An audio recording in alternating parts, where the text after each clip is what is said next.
የማቴዎስ ወንጌል ምዕራፍ 16 ከቁጥር 13 ጀምሮ በጌታ በኢየሱስ ክርስቶስ ስም አነባዋለሁ። ኢየሱስም ወደ ፊልጶስ ቂሳሪያ ሀገር በደረሰ ጊዜ ደቀ መዛሙርቱን ሰዎች የሰው ልጅ ማን ይሉታል ሲል ጠየቃቸው።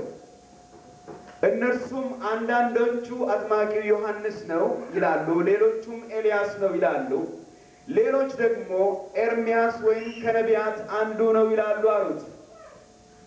ኢየሱስም እናንተ እኔን ማን ትሉኛላችሁ አላቸው።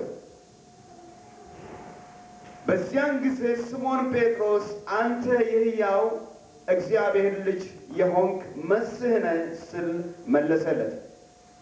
ኢየሱስም እንዲህ አለው፣ የዮና ልጅ ስምዖን ሆይ የተባረክህ ነህ፣ ምክንያቱም ይህን የገለጸልህ በሰማይ ያለው አባቴ ነው እንጂ ሰው አይደለም።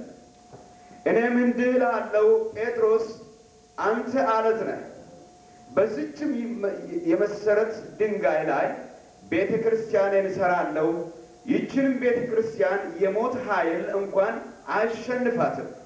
እነሆ ለአንተ የመንግሥተ ሰማያትን መክፈቻ እሰጥሃለሁ፣ በምድርም ያሰርከው በሰማይ የታሰረ ይሆናል፣ በምድርም የፈታኸው በሰማይ የተፈታ ይሆናል። ከዚህም በኋላ ኢየሱስ ደቀ መዛሙርቱን እርሱ ክርስቶስ መሆኑን ለማንም እንዳይናገሩ አዘዛቸው ይላል። ጌታ የተመሰገነ ይሁን። ጌታ ይባርካችሁ። ቁጭ በሉ። ጌታ መንፈስ በውስጤ እንዳስቀመጠ በዚህ ቃል ላይ እናገራለሁ። እኔ መናገርም ብቻ አይደለም ወገኖቼ፣ ደስ እንዲያሰኝ የሚፈልገው እናንተን ደግሞ መስማታችሁ። እግዚአብሔር ዛሬ ለኔም ይናገራል፣ ለእናንተም ይናገራል። እግዚአብሔር የተመሰገነ ይሁን። ቃሉ የሚለውን ነገር ነው የምላችሁ። ቃሉ ከምለው ውጪ ግን ምንም ነገር ማለት በእግዚአብሔር ፊት ሁሉ ጊዜ ጸልያለሁ። ምክንያቱም ቃሉ የሚለው ነገር ከሰማን በቂ ነው። አሜን። ቃሉ የሚለው ነገር ህይወታችን ውስጥ ጥልቅ ብሎ ከገባ ሕይወታችን የመለወጥ ኃይል አለውና የሚያስፈልገን የእግዚአብሔር ቃል ነው። እዚህ ቦታ ላይ ጌታችን ኢየሱስ ክርስቶስ አንድ ስፍራ ደርሶ ደቀ መዛሙርትን አንድ ጥያቄ ጠየቃቸው። ጥያቄ ብዙ ጊዜ አስቸጋሪ ነው። ብዙዎቻችን ጥያቄ ባንጠየቅ ደስ ይለናል። ምክንያቱም ብንጠየቅ መልስ ለመስጠት ስለምንገደድ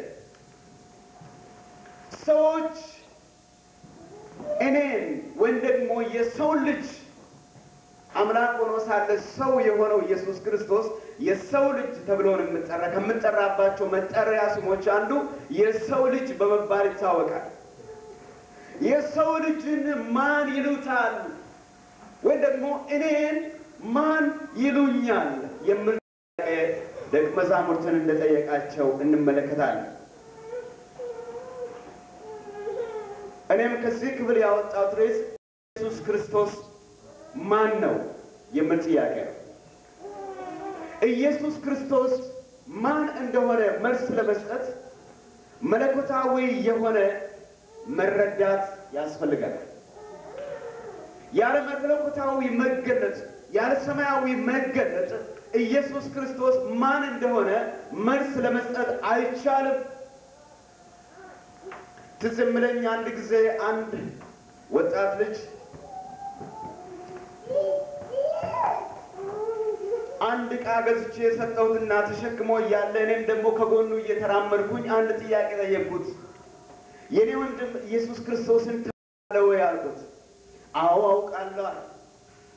እንዴት አይነት ጥያቄ ነው የምትጠይቀኝ አለ መልሶ። ኢየሱስ ክርስቶስ እስቲ ንገረኝ ማን ነው አልኩት። ኢየሱስ ክርስቶስ የእግዚአብሔር ልጅ ነው።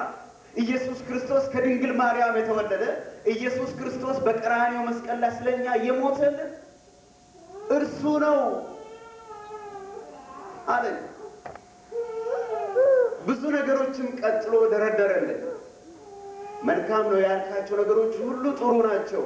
ነገር ግን ኢየሱስ ክርስቶስን ዛሬ ከዚህ ጌታ ጋር ተገናኝተሃል ወይ አልኩት። እንዴ ምን አይነት ጥያቄ ነው የምትጠይቀኝ? የት አግኝቼው አለ። የት አግኝቼው? አያችሁ፣ ይህ ሰው የሚያውቀው ኢየሱስ ክርስቶስን ሳይሆን የሚያውቀው ስለ ኢየሱስ ክርስቶስ። ብዙ ሰዎች ዛሬ ስለ ኢየሱስ ክርስቶስ ነው የሚያውቁት እንጂ ኢየሱስ ክርስቶስን በግላቸው አያውቁትም። በዚህ መካከል እኔ በቀለ ወይም ደግሞ ታደሰ የሚባል ሰው ቢኖር በስቶክሆልም ቤተክርስቲያን በኢየሩሳሌም ወንጌላዊት ቤተክርስቲያን ውስጥ ታደሰ የሚባል ሰው አለ ተብዬ ብነገረኝ ስለዚህ ሰው እድሜን በሙሉ ላውቅ እችላለሁ እሱ በሕይወት እስካለ ድረስ። ነገር ግን ወደዚህ ከተማ መጥቼ እኔ በዚህ ትልቁ መንገዳቸው ላይ ሳልፍ ታደሰ በዚህ በኩል ቢያልፍ እኔ ታደሰን ስለማላውቀው የማውቀው ስለ ታደሰ ብቻ ስለሆነ እንተላለፋለን፣ አንተዋወቅ። ኢየሱስ ክርስቶስን በግል ማወቅና ኢየሱስ ክርስቶስን ደግሞ ስለርሱ ማወቅ ፈጽሞ የተለያየ ነገር ነው። ስለዚህ ነው ጌታ ኢየሱስ ክርስቶስ እነዚህን ተከታዮቹን እርሱ ማን እንደሆነ አስረግጠው ይረዱ ዘንድ ነው ይህንን ጥያቄ ጠየቀው እንጂ ውጭ ያሉ ሰዎች ስለ ኢየሱስ ክርስቶስ የሚሉትን ነገር ለማወቅ ፈልገው አይደለም። ምክንያቱም ሰዎች ስለሱ የሚሉትን ነገር ሳይጠይቅም እርሱ ያውቃል። ሃሌሉያ! እርሱ ጌታ ስለሆነ ስለማንም ለኢየሱስ ክርስቶስ መናገር አያስፈልግም። እርሱ የተሰወረውን ነገር ያውቃል። እርሱ በሰዎች ልብ ውስጥ ያለውን ነገር ያውቃል። እሱ እኛ ከሰው የምንደብቀውን ነገር ያውቃል። እርሱ የሰዎችን ፍላጎት ሁሉ ያውቃል። በአንድ ጊዜ ኢያሪኮ በምታልፍ መንገድ ሲያልፍ አንድ ዘኬዎስ የሚባል ሰው ነበር ይላል እግዚአብሔር ቃል ሉቃስ ምዕራፍ 19 ቁጥር 1 ጀምራችሁ ስታነቡ። ዘኬዎስ በጣም አጭር ሰው ነበር ይላል። ቀራጭ ነበር፣ የቀራጮችም አለቃ ነበር፣ ኃጢአተኛ ነበር፣ ገንዘብ የሚሰበስብ ሰው ነበር፣ አካባቢን የሚያስጨንቅ ሰው ነበር። ነገር ግን የገንዘቡ ብዛት ግን በውስጡ እርካታን አልሰጠው ነበርና አንድ ነገር ይፈልግ ነበር። ስለ ኢየሱስ ክርስቶስ ሰማ። በዚያ መንገድ ሲያልፍ ምንድነው የሚያርፈው ብሎ ሲጠይቅ ኢየሱስ በዚህ ያልፋል አሉት። ኢየሱስን ለማየት ፈለገ ይላል ቃሉ። ቢሮውን ዘግቶ መሮጥ ጀመረ ከኢየሱስ በኋላ። ነገር ግን ኢየሱስን የተከተሉ ብዙ ሰዎች ነበሩ፣ ረጃጅም ሰዎች፣ ወፋፍራም ሰዎች። ስለዚህ ኢየሱስን ማየት ባቃተው ጊዜ ቃሉ እንደሚለው ወደፊት ሮጠና ዛፍ ላይ ወጣ ይላል። ዛፉ ላይ ቁጭ ብሎ ኢየሱስ እስኪያልፍ ድረስ ጠብቅ ነበር። ውስጡ ኢየሱስን ለማየት በጣም ተጠምታለች፣ ነፍሱ ተጠምታለች። ቃሉ እንደምለው ኢየሱስ ምላል እዛ ስፍራ በደረሰ ጊዜ ቀጥ ብሎ ቆመ ይላል። ሃሌሉያ! ኢየሱስ እዛ በደረሰ ጊዜ ቆሞ ዘኬዎስን ወደ ላይ ቀና ብሎ አየና ዘኬዎስ ሆይ ና ውረድ፣ ዛሬ ቤት ውል ዘንድ ይገባኛል አለው። እግዚአብሔር ተመሰገነ ይሁን። አያችሁ፣ ኢየሱስ እዛ በደረሰ ጊዜ ማንም ሰው ጌታ ሆይ ይኸውልህ አንድ ቀራጭ አለ፣ አስቸጋሪ ሰው ግን አንተ ሊያ ይፈልጋል፣ ዛፍ ላይ ወጥቷል፣ እስቲ ተመልከተው ያለ ሰው አልነበረም። ኢየሱስ እሱን የሚፈልገውን ነፍስ ያውቃል። ሃሌሉያ! የሰውን ውስጡን ያውቃል። ውጭ ስላሉት ነገር ኢየሱስ መረዳት ስላልነበረው ብዙ የሚሉት ነገር አለ። የውጭ ሰው የሚለው የተለያየ ጥያቄ ነው። ፈሪሳውያን ወደ ኢየሱስ መጡና በምን ስልጣን ይህን ታደርጋለህ አሉት። በማቴዎስ 21 ላይ ስትመለከቱ ማን ነው ይህን ስልጣን ሰጠ? ማን ነህ አንተ ማለት ጀመሩ። አንዳንዶቹም ደግሞ ደቀ መዛሙርቱም እየተከተሉት እንኳን አንድ ጊዜ ባህሩን ጸጥ ሲያደርገው ይህ ማን ነው አሉት። እስካሁን እኮ ተከትለዋል፣ ብዙ ነገራቸውን ጥለው እየተከተሉት ያዩት መብላትን መጠጣትን ታምራትን ሲያደርግ እንጂ ዛሬ ደግሞ በተፈጥሮ ላይ ስልጣን እንደነበረው አላወቁ ነበርና አዩ አንድ ቀን። ሃሌሉያ! ወገኖቼ ስንራመድ በመንፈሳዊ ሕይወታችን እግዚአብሔር ከዕለታት አንድ ቀን በየቀናቶቹ መካከል አስደናቂ ነገርን ያሳየን። አሜን። ኢየሱስ ክርስቶስ ጌታ ስለሆነ ስላልተለወጠ ያው ስለሆነ ትናንትም ዛሬም እስከ ዘላለም ያው ብሎ ስለምን በድሮ ኃይሉና ስልጣኑ ዛሬም አዲስ ነገር ማድረግ የሚችል ጌታ ነው። አሜን። እኔ በዘመኔ ሁሉ እያስቆጠረኝ እዚህ ደርሻለሁ። ሁልጊዜ አዲስ ነገር ነው እግዚአብሔር የሚያስቆጥረን። እስከ ትናንትናም ዛሬም እግዚአብሔር ሁልጊዜ አዲስ ነገር ሲሰራ እመለከታለሁ። ጌታዬ ሕያው ነው። ሃሌሉያ! የእናንተም ጌታ ሕያው ነው። አሜን። ሰማይን ምድርን የሚገዛ ባለስልጣን እርሱ ነው። ጌታ የተመሰገነ ይሁን። ሰዎች የተለያየ ነገር ነው የሚሉት። አንዳንዶቹ አንተ የአይሁድ ንጉሥ ነህን አለው ጲላጦስ። በመካከላቸው ደግሞ መለያየት ሆነ ይላል። አንድ አይነ ስውር ከፈተ። ከእናቱ ማኅፀን ጀምሮ አይነ ስውር የነበረው ሰው ኢየሱስ በዛ ሲያልፍ አዘነለትና አይኑን ከፈተለት ይላል ቃሉ። ከዚህ የተነሳ በሰዎች መካከል መለያየት ሆነ። አንዳንዶቹ በቅዳሜ ወይም ደግሞ በይሁድ በሰንበት ዕለት ስለፈወሰ ኃጢአተኛ ነው አሉት። አንዳንዶቹ ዓለም ከተፈጠረበት ጀምሮ ኃጢአተኛ ሰው መቼ የሰውን አይን ይከፈታሉ? መለያየት ሆነ ስለ ኢየሱስም እዛ ቦታ ላይ አንዱ ኃጢአተኛ ነው ይላል፣ አንዱ ኃጢአተኛ አይደለም ይላል። አንዱ ብዔልዜቡል የአጋንንት አለቃ አለበት ይላል፣ አንዱ አይደለም እርሱ ፈዋሽ ነው ይላል። አስደናቂ ነገር ነው። ስለ ኢየሱስ ሁል ጊዜ ይወራል። ጌታ የተመሰገነ ይሁን። ባለፈው ከተወሰነ ዓመታት በፊት ቦንኬ የሚባል አገልጋይ እንደምታውቁት ወደ ሱዳን ሄዶ ብዙ 100,000 ሰው ተሰብስቦ በዛ ስፍራ እግዚአብሔር ድንቅና ታምራቶችን አደረገ።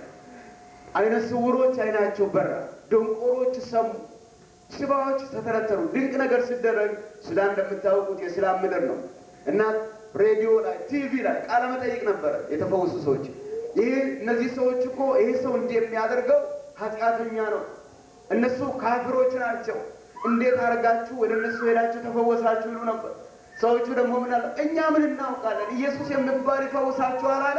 ኢየሱስ ፈወሰን፣ ዛሬ እናያለን አሉ። ጌታ የተመሰገነ ይሁን። ኢየሱስ ክርስቶስ ድንቅ ነው። ስለ እርሱ ብዙ ይወራል በውጭ።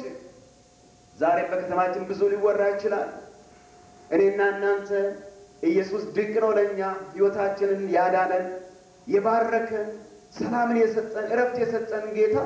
ሌሎቹ ደግሞ ለነሱ ተራ ሰው ነው። ብዙ ነገር የሚሉት ነገር አለ። ለሆሊውድ አክተሮች የሙቪ መስሪያ ነው። ዓለማችን ዛሬ ኢየሱስን የማትፈልግበት ዘመን ሆኗል ወገኖች።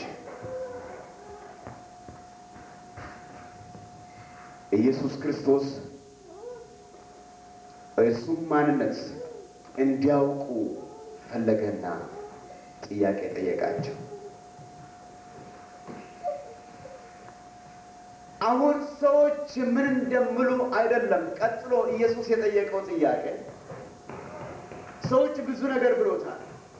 ከደቀ መዛሙርቶች መካከል ሲመልሱ አንዳንዶቹ ኤልያስ ተነስተዋል ይላሉ፣ አንዳንዶቹ ኤርሚያስ ነው ይለዋል፣ አንዳንዶቹ ከነቢያት መካከል አንዱ ነው ይሉሃል።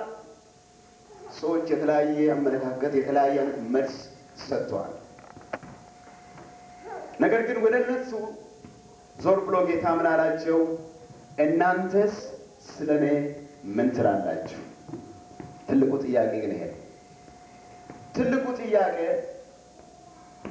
እነዚህ ደቀ መዛሙርት እነዚህ ሁሉን ነገር ጥለው ኢየሱስን የተከተሉ ሰዎች በትክክል እርሱን አውቀዋል ወይ? እኔን አውቆኛል ወይ? ምን ጥያቄ ነው ጌታ የፈለገው? ዛሬም ወገኖቼ ጌታ የምጠይቀም ቢኖር ስለኔ ምን ትላላችሁ? ስለኔ ምን የምታውቁት ነገር አለ የምን ነው? ብዙ ሰዎች ጌታን የሚያውቁት በውለታዎቹ ነው። ትናንትና እኔ መሰከርኩላችሁ። ውለታዎቹን ነው፣ ያደረገልኝ ነገር ነው። እንዲህ የሚያደርግልኝስ እንዴት አድርጌ ተዋለሁ? የሰመርነስ ቤተክርስቲያን የነበረው ይሄ ራእይ ምዕራፍ 2 ላይ የምታዩት የዛ ቤተክርስቲያን መጋቢ የነበረው በታሪክ በቤተክርስቲያን ታሪክ እንደምንነገረው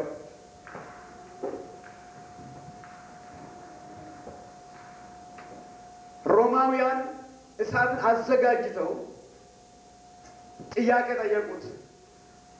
በዚህ እሳት ውስጥ መቃጠል ትፈልጋለህ ወይስ ይህ ኢየሱስ የምትለው መተው ትፈልጋለህ አሉት። ጆን ፖሊካርፕ ይባላል ሰው። ምን አላቸው? ለ84 ዓመታት ያህል ኢየሱስ ክርስቶስ መልካም ነገር እያደረገልኝ አኑሮኛል። ምን ስላደረገኝ ነው የምተው አላቸው። እግዚአብሔር ይመስገን አርጎልኛል። ውለታዎቹ እሱን እንድናውቅ ወደ እሱ እንድንጠጋ እሱን እንድናመሰግነው እሱን እንድናከብረው ሊያደርገን ይችላል። ነገር ግን ከዛ የበለጠ ግን ወገኖቼ ጌታን በሰማያዊ መገለጥ እርሱን ማወቅ መቻል ነው። አሜን። ጌታ የሚፈልገው ይሄንን ነው። ስለኔ ምን ትላላችሁ? በዚያን ጊዜ ከደቀ መዛሙርቶች መካከል ስምዖን ጴጥሮስ አንተማ የሕያው እግዚአብሔር ልጅ መሲህ ነህ አለው። ጌታም ሊያውቀው የፈለገ ወገኖቼ ይሄንን ነው። የኢየሱስ ክርስቶስ የእግዚአብሔር ልጅነትና የእሱን መሲህነት ዛሬ ኢየሱስ ክርስቶስን በሰማያዊ መገለጥ ስንረዳው መንፈሳዊ አይኖቻችን ተከፍቶልን እርሱ ስናውቀው ከዚህ ካነበብነው ክፍል 3 ነገሮችን አብረን እንመለከታለን። የመጀመሪያው ነገር በነፍሳችን ውስጥ ምስክርነት ይኖረናል ስለ ኢየሱስ ክርስቶስ። ጌታ የተመሰገነ ይሁን። ስለ እርሱ ማንነት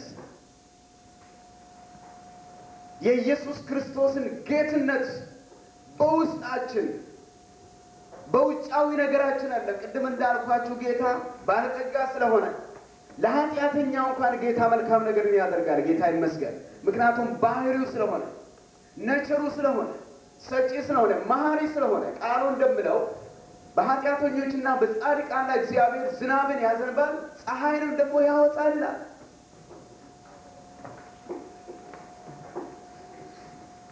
ነገር ግን አሁን የውስጥ ነገር ነው።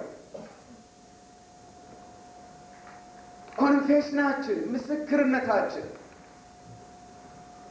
ይህ ሰው አንተ የሕያው የእግዚአብሔር ልጅ አንተ መሲህ ነህ። ይህ የሚያመለክተው የመንፈሳዊ ነገር ጉዳይ ነው። የኢየሱስ ክርስቶስን ማንነት ማወቅ የኔና የናንተ የመዳን ምክንያት የሆነው ይህ እምነት ነው። ይህ ምስክርነት ነው። ሮሜ ምዕራፍ 10 ላይ ቁጥር 9 ላይ ስትመለከቱ ኢየሱስ ጌታ እንደሆነ በአፍህ ብትመሰክር እግዚአብሔርም ከሙታን እንዳስነሳው በልብህ ብታምን ምን ትሆናለህ? ትድናለህ። እግዚአብሔር ይመስገን። ነፍስን የሚያድን ምስክርነት እናገኛለን ማለት ነው። ኢየሱስ ክርስቶስ ማን እንደሆነ ስናውቅ በውስጣችን ሲበራልን መንፈሳዊ አይኖቻችን ሲከፈቱልን የዛን ጊዜ አሁን የውጭ ጉዳይ ሳይሆን የውስጥ ጉዳይ ነው የሚሆነው ማለት ነው። ሃሌሉያ! ለክርስቲያን የሚያስፈልገው የመጀመሪያ ነገር ከዛ ነው ወገኖች የሚጀምረው። የውስጥ ጉዳይ ነው። የነፍስ መዳን ጉዳይ ነው። ኢየሱስ ክርስቶስን ጌታ መሆኑን ማወቅ፣ የእግዚአብሔር ልጅ መሆኑን ማወቅ፣ በዚህ ዕውቀትና በዚህ እምነት መኖር እኔና እናንተን በአለቱ ላይ በመሰረቱ ላይ የሚያቆመን ክርስቲያን የሚያሰኘን ይሄ ነው እንጂ የውጭ ነገር አይደለም። ይህ በሚሆንበት ጊዜ ወገኖቼ ምንም ይሁን ምንም የዚህ ዕውቀት ካለን፣ የዚህ መረዳት ካለን፣ ይህ ኮንፌሽን ካለን፣ ይህ እምነት ካለን ኢየሱስ ክርስቶስ በማንኛውም ሁኔታ ውስጥ ጌታ ነው። ሃሌሉያ! አሜን። አንዳንድ ጊዜ አንዳንድ ሰዎች የጌታን ጌትነት አንድ ነገር እስከተደረገላቸው ጊዜ ብቻ ነው የሚሆነው። በሁኔታዎች ኢየሱስን ማየት ፈልጋሉ። ስለሆነላቸው ኢየሱስ ክርስቶስ ጌታ ነው። ስለተፈወሱ ኢየሱስ ክርስቶስ ጌታ ነው። ስለተደረገላቸው ኢየሱስ ክርስቶስ ጌታ ነው። ካልሆነ ግን የዚህ መረዳት ከሌለን አይደለም፣ ሌላ ጌታ ነው የምንፈልገው። ትዘምረኝ አንድ ጊዜ አንድ ወጣት ስለ ጌታ መሰከርኩለትና ቤተ ክርስቲያን መጣ፣ መመላለስ ጀመረ። በኋላ ከተወሰኑ ሳምንታት በኋላ ከቤተ ክርስቲያን ስጠፋ ፍለጋው ሄድኩኝ። ምን ነው ጠፋ አልኩት። አይ አንተ የምትለው ጌታ አይሰራም አለ። እንዴት ነው የማይሰራ አልኩት። ለእኔ ሰርቶልኛል። ለዚህ ነው የምጠይቀው። እንዲህ ፈለግኩ አለ፣ እንዲህ ጠየቅኩ አለ። ይህን ፍለጋ እዚህ ቦታ ደረስኩ። እንዳውም ከስሬ ነው ተመለስኩ እንጂ አላደረገልኝም። ስለዚህ ከዚህ በኋላ አላመልክም አለ። አያችሁ፣ መንፈሳዊ አይኖቻችን ካልተከፈተልን፣ በሰማያዊ መገለጥ ጌታን ካልተረዳን፣ በውስጣችን የእሱን ኮንፌሽን ወይም ደግሞ ምስክርነት ከሌለን ሁልጊዜ ኢየሱስን የምንለካው በሆነ ነገር ብቻ ነው። ካልሆነ እንግዲህ በቃ ጌትነቱ የለም ማለት ነው። ወገኖቼ የጥንት አባቶቻችን መጽሐፍ ቅዱስን ለኛ ያስተላለፉልን ስለዚህ ስለ እምነታቸው ስለ ወንጌል ስሉ የተሰዉ፣ የተቃጠሉ፣ የታሰሩ፣ በገመድ የተጠፈሩ፣ በሰይፍ የተቆረጡ እንደ ምሳሌ የምንጠቅሳቸው ሐዋርያቶች እነ ጳውሎስ ብዙ መከራ ብዙ ስቃይ ያዩት ውጫዊ ነገር ስለሆነላቸው አይደለም፣ ኢየሱስ ክርስቶስ ማን እንደሆነ ስላወቁ ነው። አሜን። ወገኖቼ ላበረታታችሁ ፈልጋለሁ በዚህ መሰረት ላይ እንድትቆሙ። የኢየሱስ ክርስቶስን ማንነት የተረዳ ሰው ምንም አይደለም፣ እሳት ውስጥም ይለፍ፣ እስራት ውስጥም ይለፍ፣ መከራ ውስጥም ይለፍ፣ ማጣት ውስጥም ይለፍ፣ ኢየሱስ ክርስቶስ ለሱ ሁልጊዜ አንድ ቁጥር ነው። አሜን። ኢየሱስ ክርስቶስ ሁልጊዜ ለሱ የበላይ ነው። ነገሮች ሆኑ አልሆኑ፣ ፈረሰ፣ ተገነባ፣ ተገኘ፣ ታጣ፣ ኢየሱስ በዚህ አይለካም። ሃሌሉያ።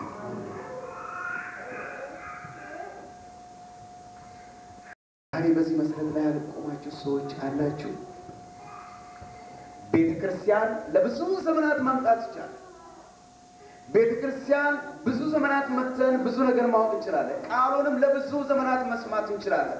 እኔ ያውቃለሁ ቤተክርስቲያን ውስጥ ያረጁ ሰዎች፣ ነገር ግን የዚህ ኮንፌሽን የሌላቸው፣ የዚህ ምስክርነት የሌላቸው፣ በውስጥ ለውጥ ጌታን ማምለክ ያልቻሉ፣ መንፈሳዊ ቋንቋ የሚያወሩ ቤተክርስቲያን መቼም ይህ ሰው ለዘመናት ቤተክርስቲያን እኮ ተመላልሷል ብላ አባል ያደረገችው በምድር በሚገኘው መስገብ ላይ የጻፈችው ምናልባት በአንዳንድ አገልግሎት ስፍራ የመደበችው ሰው አለ። የማውቃቸው ሰዎች አሉ። አዝንላችኋለሁ። ኢየሱስ ክርስቶስ ማንነት በነፍሳቸው ውስጥ ምስክርነት የላቸው። ለዚህ ነው አንዳንድ ጊዜ ቤተክርስቲያን ውስጥ ብዙ ችግር የሚፈጠርበት ለዚህ የኢየሱስ ክርስቶስ ማንነት በትክክል እየገባው ሰውማ ጳውሎስ በገላትያ ምዕራፍ 2 ቁጥር 20 ላይ እንደተጠቀሰው እኔ አሁን ከክርስቶስ ጋር ተሰቅያለሁ ከዚህ በኋላ የምኖረው እኔ ጳውሎስ አይደለሁም ክርስቶስ የሚባል ጌታ እርሱ በኔ ውስጥ ይኖራል በሥጋ እንኳን የምኖረው ኑሮ በወደደኝና ራሱ ስለኔ በሰጠው በእግዚአብሔር ልጅ በኢየሱስ ክርስቶስ ባለኝ እምነት ነው ከክርስቶስ ጋር ምንሆኛለሁ አለ ተሰቅያለሁ ሞቻለሁ አይደንቲቲ የለኝም እኔ የሚያሰኘኝ ጳውሎስ የሚያሰኘኝ ምንም አይነት አንደበት የለኝም አንደበት ኢየሱስ ብቻ ይላል ሃሌሉያ ሁሉ ጊዜ የሚያየው ኢየሱስ ነው መሆን ሲፈልግ ኢየሱስ ነው ምን አለ በአንድ ስፍራ ላይ እኔ ሰው ሁሉ ደስ እንደማሰኝና የብዙዎች ይድኑ ዘንድ ብዙ እንደምጥር እናንተም ደግሞ እኔ ክርስቶስን እንደመስል አለ ምዕራፍ 11 ቁጥር 1 ላይ ደግሞ አንደኛ ቆሮንቶስ እኔን ምሰሉ አለ ክርስቶስን መስላለሁ ምክንያቱም ኢየሱስ ነገር አብቅቶለታል አልቋል አሁን ኢየሱስ ክርስቶስ ማንነት በትክክል ተገልጦለታል ዛሬ ብዙ ሰዎች ይሄ ስላልበራላቸው ነው እንዲሁ የሚመላለሱት ጴጥሮስ አንተ የሕያው የእግዚአብሔር ልጅ ነህ ምስክርነት ነው ስለ ምስክርነት ስናገር ራእይ ምዕራፍ 12 ቁጥር 10 ላይ ቀንና ሌሊት በአምላካችን ፊት የሚከሳቸው የወንድሞቻችን ከሳሽ ተጥለዋልና እነርሱም ከበጉ ደም የተነሳ ከምስክራቸውም ቃል የተነሳ ድል ነሱት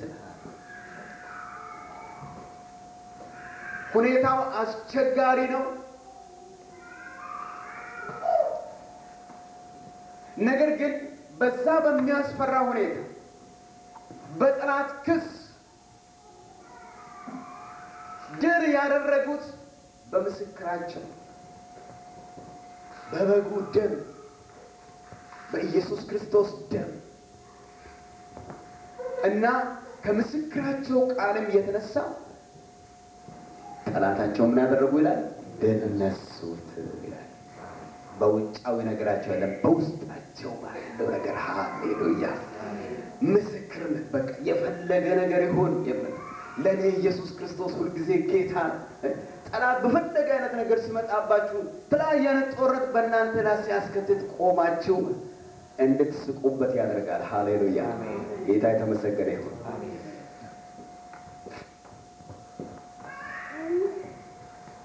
ሁለተኛ ኢየሱስ ክርስቶስ ማንነቱ ሲገለጥልን የሁለተኛው ነገር ጌታ ለጴጥሮስ ያለው የህይወት ለውጥ ያመጣል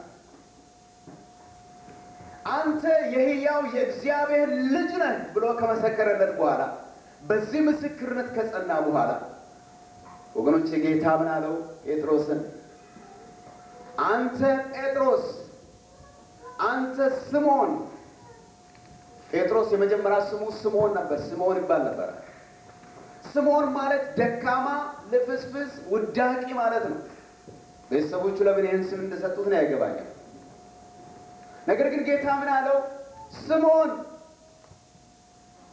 ከዛሬ ጀምረህ ስምዖን አትባልም ከዛሬ ጀምረህ አለት ወይ ደግሞ ፔትራ ወይ ደግሞ ጴጥሮስ ተብለህ ትጠራለህ እግዚአብሔር ይመስገን አያችሁ የጴጥሮስ የውስጥ ምስክርነት ውስጥ ለኢየሱስ ክርስቶስ የነበረው ምስክርነት አሁን ምን አደረገ መሰላችሁ ከነበረበት ስቴፕ ወደ አንድ ስቴፕ አዘለለው እግዚአብሔር ይመስገን ጌታ ምን አለው ስምዖን ነበር ካለ ከዚህ ምስክርነት በኋላ ግን አንተ ፔትራ ጴጥሮስ ወይ ደግሞ አለት ትሆናለህ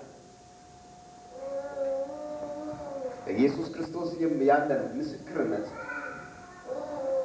የሚያስከትለው ሌላ ነገር ምንም ለውጥ በህይወታችን ውስጥ ያመጣል አሜን አሜን ወገኖቼ ለውጥ ያስፈልገናል ለውጥ የህይወት መለወጥ ከደካማነት ወደ ብርታት ከውድቀት ወደ መነሳት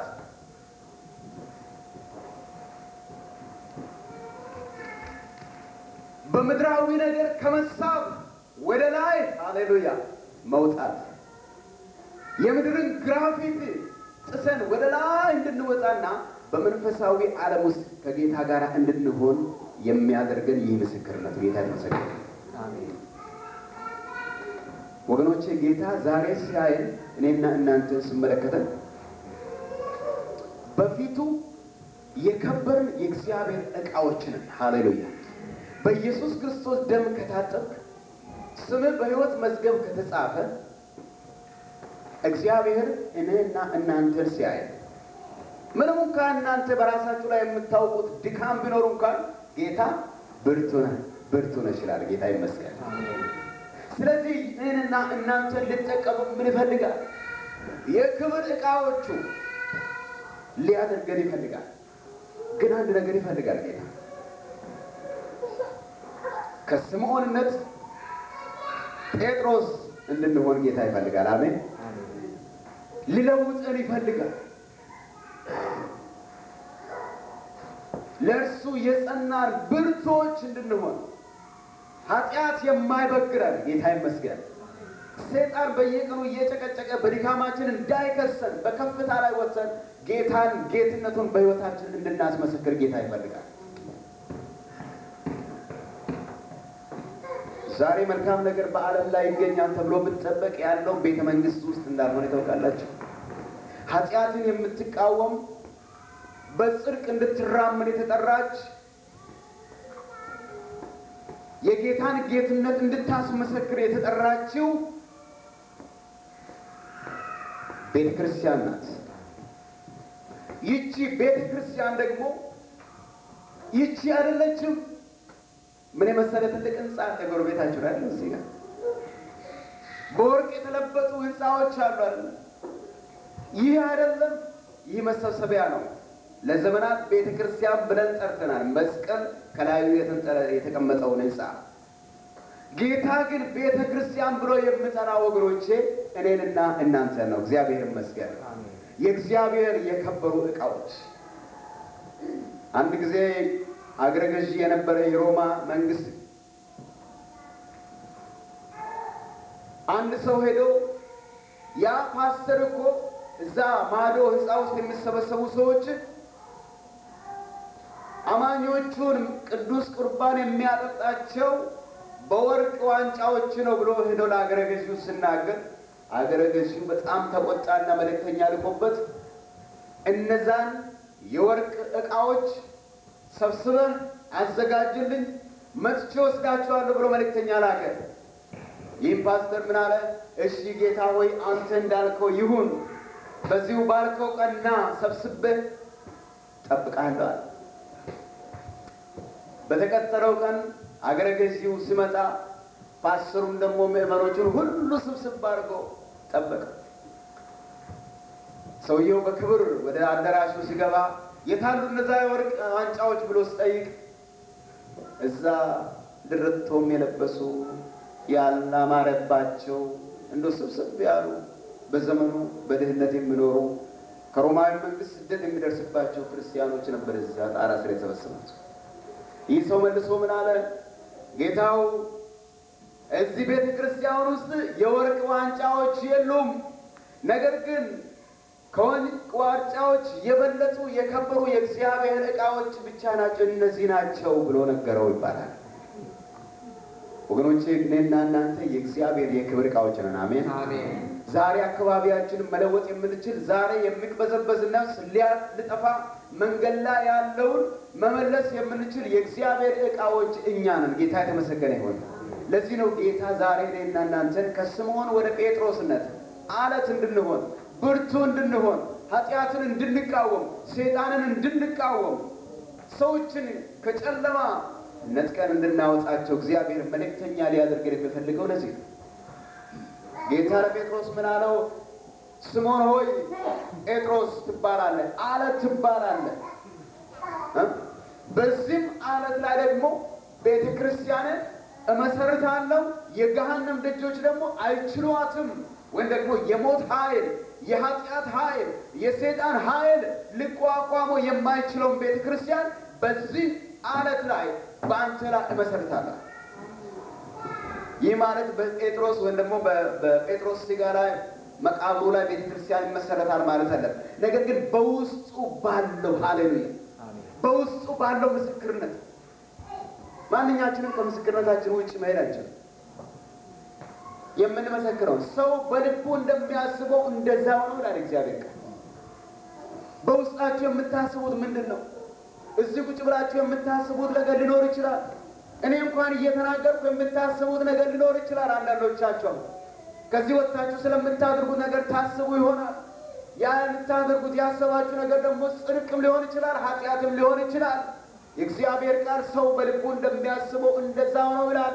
ይህ ቤተክርስቲያን የተሰራው በልብ ታስቦ ነው። መጀመሪያው ደግሞ በማይንድ በማስተር ማይንድ በሰውየው ልብ ውስጥ በወረቀት ላይ ሰፈረ። በውስጡ የነበረው ነገር ወረቀት ላይ የሰፈረው ብሉፕሪንቱ ስራ ላይ ዋለና የምናየው ሕንጻ ሆኖ ተገኘ።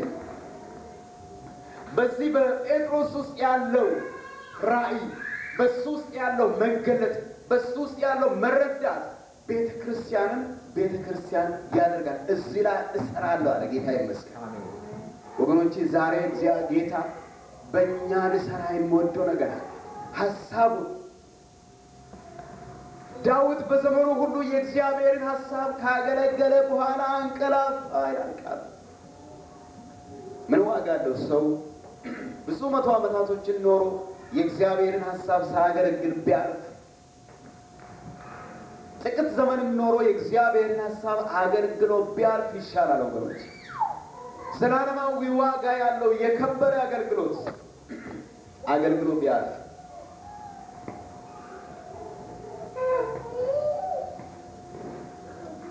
በዚህ ምስክርነት ላይ ከጸናን ወገኖች የሚቀጥለው ስቴፕ ደግሞ ጌታ ለጴጥሮስ ያለውን ጠቅስላችኋለሁ። ቀጥላችሁ አንብቡ። የሚቀጥለው ምንድነው ያለው?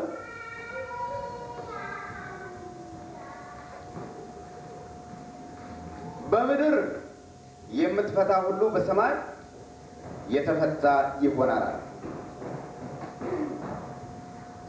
እነሆ ለአንተ የመንግሥተ ሰማይ መክፈቻዎች እሰጥሃለሁ።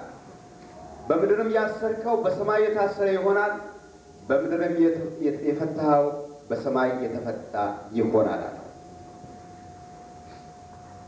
የመጀመሪያው የራሱ የሆነ የውስጥ ምስክርነት ስለ ኢየሱስ ክርስቶስ ያለው ነገር እርሱ ከውስጡ ነገር ከነፍሱ መዳን ኢየሱስ ክርስቶስን አይኑ ተከፍቶለት ማንነቱን ከማወቅ የግሉ ጉዳይ ሆኗል።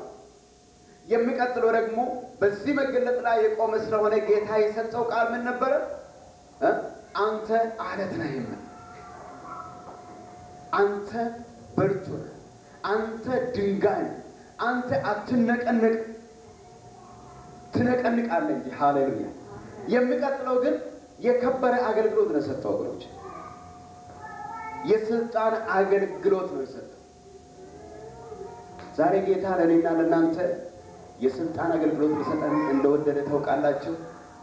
መቀበል ያስቸግረናል እንጂ በገዛ ሐሳቦቻችን ታስረን ብዙ አጀንዳዎቻችን እየመጡ ይሻማሉ እንጂ እግዚአብሔር እኮ እርሱን ልናገለግለው ብዙ ለእኔና ለእናንተ ያዘጋጀ ነገር አለ። ጌታ የተመሰገነ ይሁን። አሁንም አለ፣ እያገለግላችሁ ያላችሁም አላችሁ። እግዚአብሔርም ደግሞ እየፈለጋችሁ ቆይ እስቲ ትንሽ ላርግ የራስ የሆነ ነገር ቀረ የምትሉት አጀንዳችሁ ቀድሞ ይሆናል እንጂ እግዚአብሔር ከዚህ መካከል እኮ ልዩ ሰዎች አሉት። ጌታ የተመሰገነ ይሁን። የሚያስነሳቸው መጋቢዎች፣ የሚያስነሳቸው ወንጌላውያን፣ የሚያስነሳቸው ነቢያቶች፣ ሐዋርያቶች፣ መልእክተኞች እግዚአብሔር የምጠቀምባቸው በልዩ ልዩ ጸጋ ስጦታዎች ሊያስነሳ የሚፈልገው እኮ ሰው አለ። ግን ወደዛ ደረጃ መድረስ አስቸጋሪ ነው አንዳንድ ጊዜ። አሁን በውስጣችን አለ የምሰማን ነገር አለ። ግን ሼሉን ወይም ደግሞ ቅርፊቱን ሰብሮ ማለፍ አስቸጋሪ ሆኖ እዚህ ምን አለው? የመንግሥተ ሰማያትን መክፈቻ እሰጥሃለሁ። ሃሌሉያ። ስለ ጴጥሮስ ትዝ ይላችኋል ምን አይነት ሰው እንደነበረ? ጴጥሮስ ብዙ ጊዜ ችኩል ነው። መጽሐፍ ቅዱስ እንደምናገረው ቀድሞ የምናገር ሰው ነው። አንዳንድ ጊዜ ፈጥኖ ይናገር፣ አንዳንድ ጊዜ ይሾክራል፣ አንዳንድ ጊዜ እንደውም አንድ ጊዜ ጌታ ምን አለው? እሱ ወደ መስቀል ሊሄድ ስለኔ እሞታለሁ በመስቀል በሶስተኛ ቀን እነሳለሁ፣ ሽማግሌዎች ካህናቶች አሳልፈው ይሰጡኛል። ነገሩ ይሄ ነው። ግልጽ ይሁንላቸው ነው አስረዳቸውና ወደ ኢየሩሳሌም ሲሄዱ ከኋላ ሮጠና ጌታ ሆይ አይድረስብህ ነገር አለ። ኧረ አይድረስብህ ጌታ፣ ኑር በህይወት መሞት የለብህም። መልካም ነው አይደል? መልካም ምክር። አንድ ጊዜ ታስረን ስለ ጌታ ወይን ቤት መጡና ሰዎች ኧረ እባካችሁ ይህንን ጌታ በውስጣችሁ አምልኩት፣ ምን አለው እሱን እኮ አይቃወሙ፣ እንደው ምን አለው በግልጽ ባታመልኩት፣ እንደው ከዚህ በኋላ አንመለስበትም ብላችሁ ፈርሙና ስትወጡ በልባችሁ አምልኳል። ኖ እግዚአብሔር ለዛ አልጠራንም። አሜን። በሰው ፊት የሚመሰክርልኝ እኔም በሰማይ ባለው በአባቴ ፊት መሰክርለታለሁ አለው። ጌታ የተመሰገነ ይሁን። ስለዚህ አልሆነላቸው ሐሳብ። አያችሁ የሰይጣን ምክር። በእውነት ሰው ጌታን ከዚህ በኋላ አላመልክም ብሎ ፈርሞ ከዛ ከወጣ በኋላ ሰው የሚሆን ይመስላችኋል? ከወጣ በኋላ ሰይጣን ነው የሚገባበት። በቃ በፍርሃት ተውጦ ነው፣ በፍርሃት መንፈስ ተይዞ ቀንበር ስር ነው ሁልጊዜ ብሎ ነፃነት አይኖርም። ጌታን መጣ አትሞትብናል። ግን ጌታ ምን አለ? ዞር ብሎ አየና አንተ ሰይጣን አለው፣ ዞር በል። ጌታ ሲገጽጽ ኃይለኛ ዞር በል ከዚያ። የእግዚአብሔርን ሳይሆን የሰውን ነው የምታስበው። እንዲህ አይነት ሰው ነበር ጌታ። ወደ መስቀልም ሲሄድ ደግሞ 3 ቀን በአንድ ሌሊት እንደካደው መጽሐፍ ቅዱስ ይናገራል። ይሄን ያህል ፈሪ ነበር። ነገር ግን በበዓለ ሃምሳ ዕለት መንፈስ ቅዱስ በወረደ ጊዜ ግን ሃሌሉያ ጴጥሮስ ጀግና ሆነ። የተባለለትን አለት ሆኖ ተገኘ። እናንተ የሰቀላችሁትና የገደላችሁትን ኢየሱስን እግዚአብሔር አስነሳው፣ የሞት ኃይል ሊይዘው አልቻለማ። በመንፈስ ቅዱስ ተሞልቶ በሰበከ ጊዜ በአንድ ቀን ስብከት 3000 ሰዎች ጌታን ተቀበሉ ይላል። አሜን። ጌታ የተመሰገነ ይሁን። አያችሁ ጌታ ሲያይ የነበረው በጴጥሮስ ውስጥ ሲያይ የነበረው በዕለቱ የተነገረለትን ነገር ሳይሆን ከጊዜያት በኋላ ስለሚሆነው ነገር ያውቅ ነበር ማለት ነው። ጌታ ስለኔ ስለናንተ ስለያንዳንዳችን አሁን ስላለንበት ሁኔታ ሳይሆን ወገኖቼ እግዚአብሔር ሊመጣ ያለው ነገር ነው የሚያየው። ጌታ ይመስገን።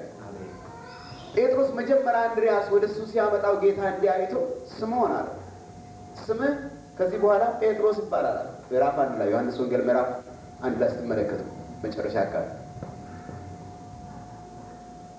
በእውነት ስምዖን ጴጥሮስ ሆነ። በዛን ጊዜ አው ጌታ ብሎታል። ነገር ግን በቅጽበት አልሆነም።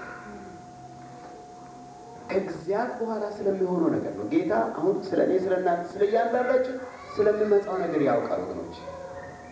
በምን እንደምንጠቀምብን ያውቃል።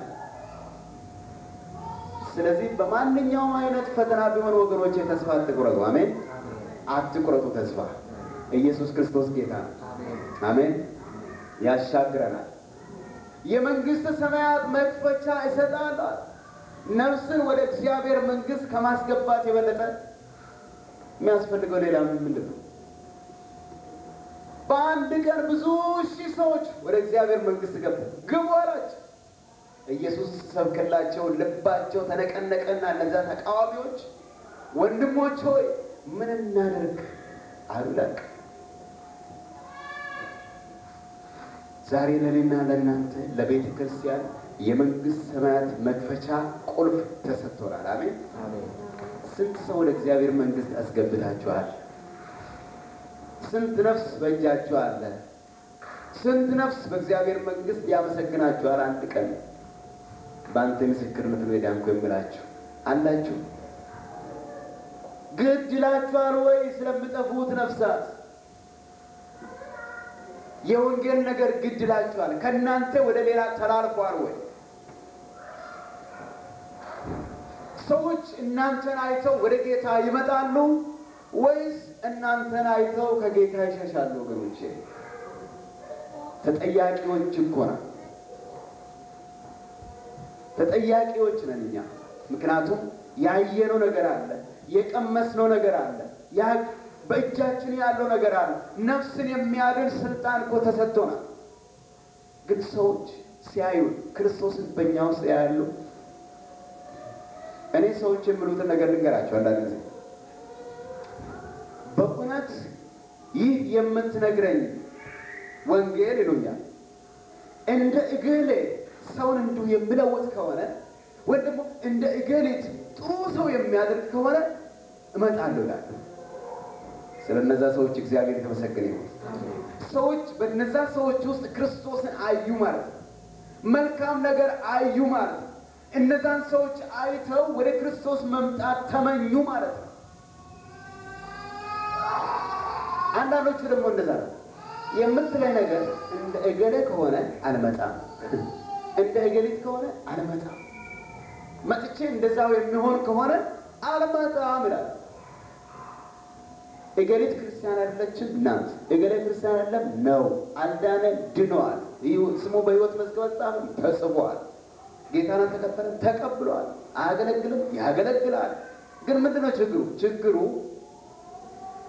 እስካሁን ስምዖን ነው። አልተለወጠም። የመለወጥ ነገር ወገኖች፣ የመለወጥ ነገር ደግሞ መሰጠት ይጠይቃል። ዝም ብሎ የሚመጣ ነገር አይደለም። ዛሬ ማታ ትለወጣላችሁ ብላችሁ እናንተ አትለወጡ። የምትለወጡት ከተሰራችሁ፣ አሜን፣ ስትሰጡ ነው። ልባችሁን ስትከፍቱ ነው። ቃሉን ሰምታችሁ በሕይወታችሁ እርምጃ ስትወስዱ ብቻ። እግዚአብሔር ለኢያሱ ምን አለው? ይህ በምድረ በዳ የተወለደው ሕዝብ፣ እነዚህ ወጣቶች፣ እነዚህ ሕዝቦች 40 ዓመት ምድረ በዳ ተመላለሰው አልተገረዘምና ወደ ተስፋይቱ ምድር ከመግባቱ በፊት ግረዛቸው። የዛን ጊዜ አንስቴሻውን ደግሞ ማለንዘያ የሚባል አልነበረም። የባጩት ድንጋይ ወሰደ ይላል ኢያሱ። ወንዱም በሙሉ ገረዛቸው።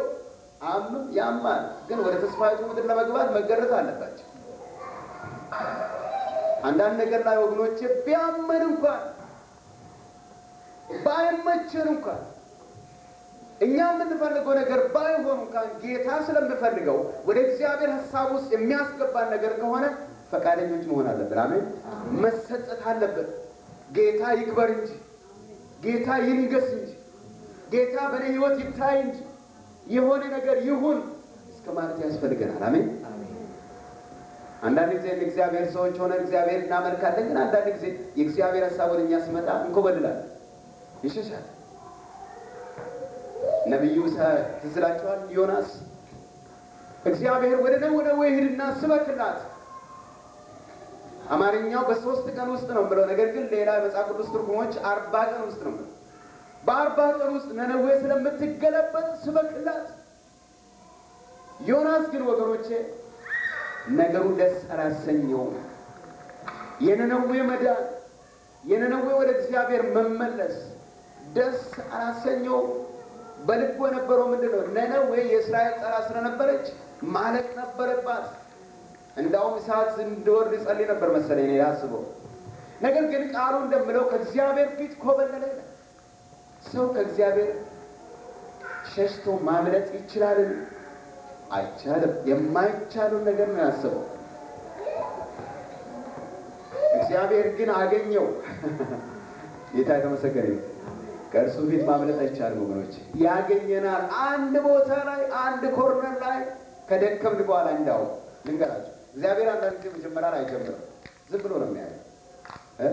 የሰማሁት ነገር ዋና እነዚህ ላይፍ ጋርዶች ሰውየው ውሃ ውስጥ ወርቆ ስንፈራፈር ወዲያውኑ አይዙትም ነው የሚባለው። ሰውየው ኃይሉን ከጨረሰ በኋላ በቃ ድክም ስል መንቀሳቀስ ሲያቅተው ነው ሄደው የሚይዙት። ከዛ ወደ ውጭ አወሰዱትና ያስተፉታል። የጠጣው ምንድን ነው እንዳይወጣ አድርጎታል። አንዳንድ ጊዜ እግዚአብሔር እንደዛ ነው። አንዳንድ ጊዜ ከእግዚአብሔር ሐሳብ ለማምለጥ ብዙ ስንሮጥ እግዚአብሔር ያይናል። ያኔ በቃ አይ ትክክል ነን ማለት ነው፣ አብልጫለሁ፣ አቺፍ አድርጋለሁ፣ አይደርስብኝም ስልም ልክ ከደከምን በኋላ ወርደን ያን አድርገን ይህን ጨርሰን ይህን ፈጽመን ከደከመን በኋላ እግዚአብሔር እዛ ኮርነር ላይ ገም ሃሌሉያ ያዝ ያደርግና ወደ ሐሳብ ይመልሳል። እዛ መርከብ ውስጥ እያሉ ሰው ሁሉ በቃ ተጨነቀ። ሞትና ሕይወት መካከል ነበሩ። ዕቃቸውን ወደ ባህር እየጣሉ እየተነሱ ወደ አምላኮቻቸው መጸለይ ሲጀምሩ ወንድማችን ወደ ውስጠኛው ክፍል እያንኮራፋ ነው፣ እየተኛ ነው። ካፕቴኑ ሄደና በጫማው ተነስ፣ ከዚያ አምላክ የለህም እንደ አትጮህ፣ ማነህ? ከየት መጣ?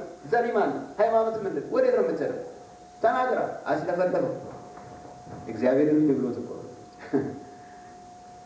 ከዛ እኔ አለ ብድግ ብሎ እኔ ሰማይና ምድርን የፈጠረውን ሕያው እግዚአብሔርን አመልካለሁ አለ። አያሳፍርም? እኔ እንዲህ ማለቱ አስደስተኝ፣ ምክንያቱም ያሳፍረኛል። ግን እየሸሸ ነው ከእግዚአብሔር ሐሳብ እና የሁሉ የደረሰባችሁ ደግሞ በእኔ ምክንያት ነው አለ። ማንነቱንም አውቋል። አንዳንድ ጊዜ ማንነታችንን እናውቅ፣ እግዚአብሔር ይርዳል። ከዛ ወደ እግዚአብሔር ሐሳብ ተመለሰና ለነነዌ ሄዶ ሰበከላት። ባይወድም እንኳን ከሰበከ በኋላ እንኳን መጨረሻ ላይ ቆሞ ምን ይላል ቃሉ? ነነዌ ላይ የሚደርስባትን ነገር ቁጭ ብሎ ይጠባበቅ ነበር ይላል። ምንም ነገር አይደርስም፣ ምክንያቱም እግዚአብሔር ተናግሯል፣ ንስሐ ገብቷል፣ አይጠፉም። ወገኖቼ ነፍስን ወደ እግዚአብሔር መመለስ በምድር ከሚገኙት ብዙ ኃያላኖች አልተሰጣቸው። ለዚህ ሀገር መንግስትም አልተሰጠም። በዓለማችን ላይ ታዋቂ የነበረው ፕሬዝዳንት በአሁኑ ጊዜ ስራ ላይ ያለው ሚስተር ቡሽ ነው። ሚስተር ቡሽ ብዙ ሺህ ሰራዊቶችን አስከትሎ ብዙ ቢሊዮን ዶላሮችን በጦርነት ላይ ማፍሰስ ይችላል። አንድም ነፍስ ግን ወደ እግዚአብሔር ማስገባት አይችልም። አንተ ግን ትችላለህ። አንቺ ትችላለሽ። ጌታ የተመሰገነ ይሁን። የመንግስት ሰማያት መክፈቻ እሰጥሃለሁ።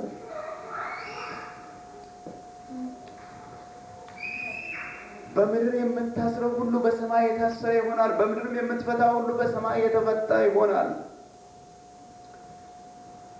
ይሄ ነው ተሰጠን ለቤተክርስቲያን።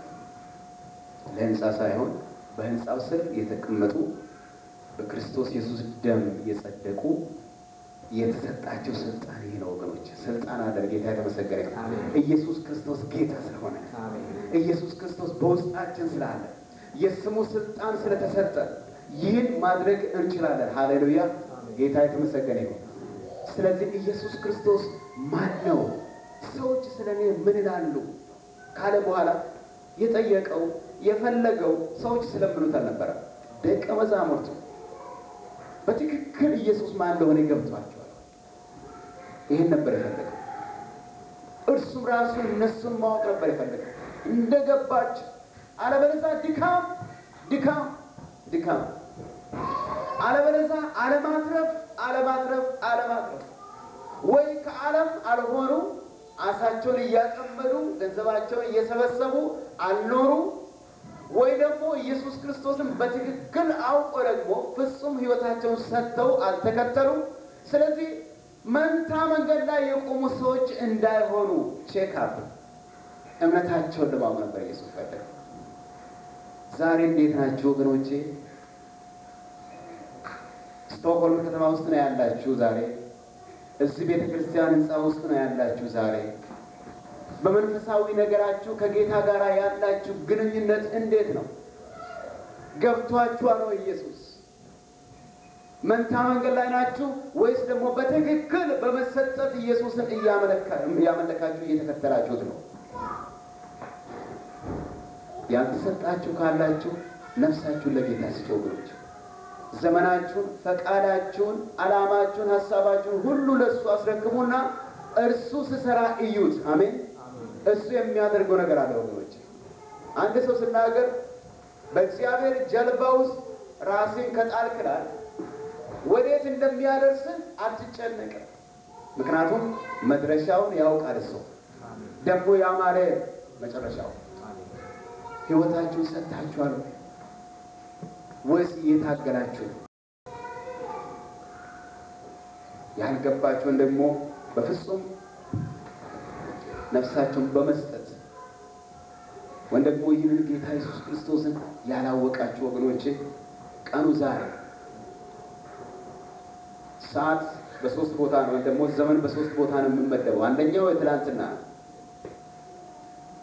የትላንትናውን በምንም አይነት መንገድ ተመልሰን ልናገኘው አንችልም። for eternity ለዘላለም ሄዷል። ስለ ትላንትና ብታስቡ፣ ስለ ትላንትና ብትጨነቁ፣ ስለ ትላንትና ስህተታችሁ፣ ስለ ትላንትና ድካማችሁ፣ ስለ ትላንትና ሰክሰስ ወይም ደግሞ ስኬታችሁ ብታስቡ ዋጋ የለውም፣ አልፏል። በእውቀትም በገንዘብም በብርም በምንም መመለስ አንችል። ለዚህ ነው ጳውሎስ አንድ ነገር አደርጋለሁ፣ ያለፈው እየረሳው ወደፊት ያለው ለመያዝ ዘረጋለሁ። ሌላው የነገ ነው። ነገ በእጃችን አለ። ሌላው ነገ ነው። ነገ ግን በእጃችን አለ። አናውቅም፣ ምን ይዞ እንደሚመጣ አናውቅም።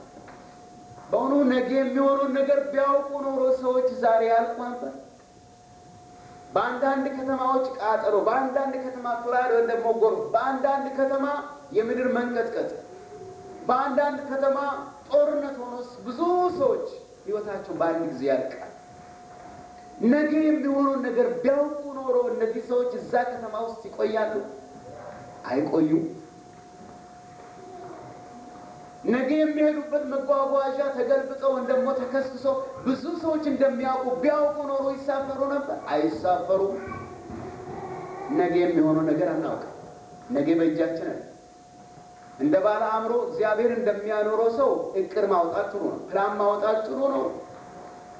ነገር ግን ነፍስ ለጌታ ካልተሰጠች፣ ሕይወታችን ለጌታ ካልሰጠነው እቅድ ማውጣት ዋጋ የለውም። እቅዳችን ውስጥ ገብቶ ያማረ ሕይወት እንድኖረን የሚያደርገን የሰራዊት ጌታ እግዚአብሔር ብቻ ነው። ስለዚህ ሕይወታችን ለእርሱ እንድናስረክበው ያስፈልጋል። ሌላው የሰጠን ጊዜ ዛሬ እነሆ ዛሬ ተብሎ ስጠራ ሳለ ልባችሁን አታደንድኑ ብሎ ነው። ዛሬ እግዚአብሔር የሰጠን ዛሬ እግዚአብሔር የሰጠን አሁን ነው። ስለዚህ ነው የመዳን ቀን አሁን ነው የሚለው ቃል። ዛሬ እግዚአብሔር በሰጠን ዘመን ሕይወታችንን ማስተካከል ይችላል። ብዙ ዘመን የታገልነው ነገር አቁመን ጌታ ሆይ ለፈቃዴ አስገዛለሁ በሕይወትህ ንገስ ብለን ለጌታ መስጠት ነው። ልንገራችሁ የነፍሳችን መዳን መልካም ነው። እግዚአብሔር ይመስገን ጌታ መዳን ነው የሞተው ለዚህ ነው። ነገር ግን እግዚአብሔር ከዛ ያለፈው ነገር አለው። አሜን። ከዛ ያለፈ ነገር፣ ከዛ የበለጠ ነገር ክርስቶስን እንድንመስል እግዚአብሔር በእኛ ሕይወት ሊሰራ የወደደው ነገር አለ። ዛሬ መንፈሳዊ ሕይወት መኖር በጣም አስቸግሯል። ግን ዘመናችን ሄዷል። ዘመናችን እየገሰገሰ ነው። ሰው የሚኖረው 70-80 ነው ለእግዚአብሔር ቃል። ነገ የሚሆነውን ባናውቅም 70-80 ከዛ ካለፈ ድካም ማለትም ነርሲንግ ሆም ነው ማለት ነው። ድካም ነው መኖር አይቻልም። ድካም ነው። ከዛ ካለ ግን ስንት ዓመት ኖረናል? አጋምሰናል። ብዙዎቻችን፣ አንዳንዶቻችን ተቃርበናል። ግን ይሄ ክርስቶስን መስሏል። ሕይወታችን ተለውጠናል፣ ተሰጥተናል፣ አቁመናል። የድሮ ልብና አዳማዊ ባህሪያችን ቆሟል። ክርስቶስን ይመስላል። እግዚአብሔር ግን እንድጠራን ወደዛ ሐሳብ እንድንደርስ አሜን። ስለዚህ ወገኖቼ ኢየሱስን እንወቅ። በእርሱም ካወቅነው ሁሉን ነገር የምንጠቃልለው እዛ ውስጥ በአእምሮ እውቀት ሳይሆን ስለሱ በማወቅ ሳይሆን እርሱም በግል ብናውቀው የሰውን ሕይወት የሚለውጥ እውቀት ማለት ነው።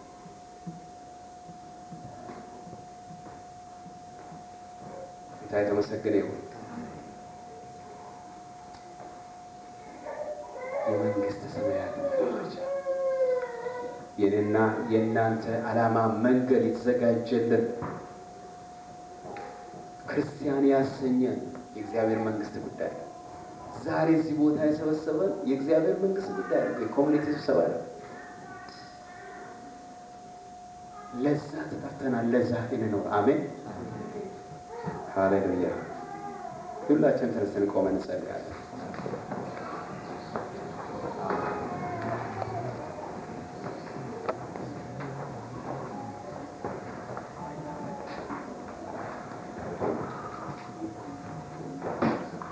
ሃሌሉያ። ጌታ ሆይ አንተ ማን ነህ ብሎ ጠየቀ። ዛሬም ይህ ጌታ ለኔ ለእናንተ ተገልጦልን የህይወታችን አቅጣጫ መለወጥ ይችላል። ሃሌሉያ። ዛሬም እርሱ ሕያው ነው። ዛሬም እርሱ ጌታ ነው። ሊሰራ ይችላል ወገኖች፣ ሊሰራልንም ይችላል። የምንጠይቃቸውን ጥያቄዎች ሊመልስልን ይችላል። ብዙ ሊባርከን ይችላል። ነገር ግን እኛንም ደግሞ ሊለውጠን ይችላል። እኛንም ሊሰራን ይችላል። ስለዚህ ኢየሱስ ጋብዙት ወደ ራሳችሁ። የእግዚአብሔር መንፈስ በእውነት ኢየሱስን በመካከላችን ከፍ ከፍ እንዲያደርግ በሕይወታችን ኢየሱስ እኮ መንፈስ ቅዱስ ኢየሱስን በመካከላችን ከፍ ከፍ የሚያደርገው ዝም ብሎ ባዶ ሜዳ ላይ እኮ አይደለም። በእኔና በእናንተ ውስጥ በግል ሕይወታችን ውስጥ እኛን በመለወጥ እኛን በመቀየር ነው። እኛን ወደ እርሱ ሐሳብ በማምጣት ነው። እርሱ እኛን በማስገዛት ነው። ስለዚህ እስቲ ጌታን ጋብዙት። ሁለት ጸሎቶችን ጸልያለን። የመጀመሪያ ጌታን ለመቀበል ሙሉ ውሳኔ ለምታደርጉ ወገኖችን ጸልያለን። ኦኬ። የስዊድን ከተማ በዳርቻው ነው። ከወገኖች ጋር ቡና ለጠጣ መተን ያየን አካባቢውን ሰፈሮቹ በጣም የሚያምሩ ናቸው። ከማዶ ያለው ሌላ ሰፈር ነው። It's beautiful. This is the city of Stockholm from suburb, and this water is going across the city, and a beautiful area to watch it.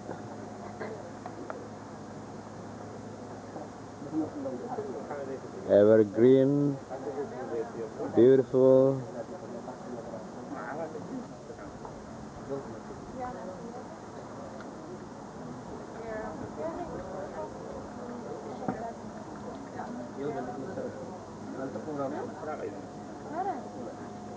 Big rock.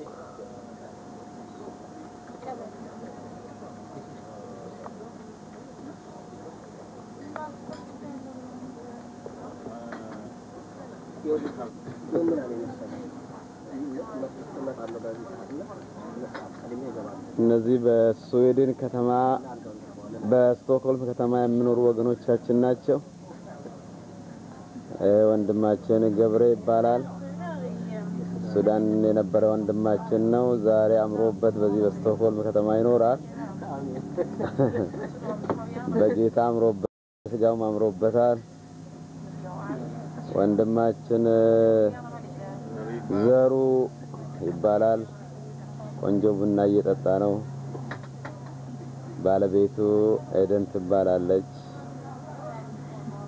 እና አሁን ቤታቸው ምሳ በልተን እዚህ መዝናኛ ቦታ መተን ደግሞ ቡና እየጠጣን ነው። ሰላምታ አላችሁ ለወገኖች? ዛሬ መንፈሳዊ አባታችን ሱዳን የምናውቀው ፓስተር አግኝተን በጣም ደስ ብሎናል። ደስታችን እንግዲህ ለመግለጽ ቃላት ያጥራል። ለማንኛውም በጣም ደስተኛ ነን ፓስተር ተስፋ ከኛ ጋር ስለሆነ። ለውዷ ባለቤት ለልጆች የከበረ ሰላምታ። ማነው ካለች በሰርግሽ ድራማ ሰርተ ነበር በላይ። አይ አትረሳም። ድራማ ቆንጆ እስከ ዛሬ ድረስ እናስታውሰዋለን። እሺ ሰላምታ አለ ወይ? አዎ እኔም ለእግዚአብሔር ሕዝብና ለውዷ ባለቤት የከበረ ሰላምታ አለኝ። ፓስተር ተስፋ እንግዲህ ብዙ በረከት ከሱ ብዙ ጸጋ ተቀብለናል። እንግዲህ ለእናንተም ብዙ ጸጋ አለው፣ ተጠቀሙ። Thank you. እግዚአብሔር ቢረዳም ብናያችሁ ደስ ይለናል። እናንተም ብቅ በሉ። No, anytime. ሀገራችንም በራችንም ክፍት ነው። ኦኬ። ጌታ ይመስገን። ኤደን የምትይ ነገር አለሽ?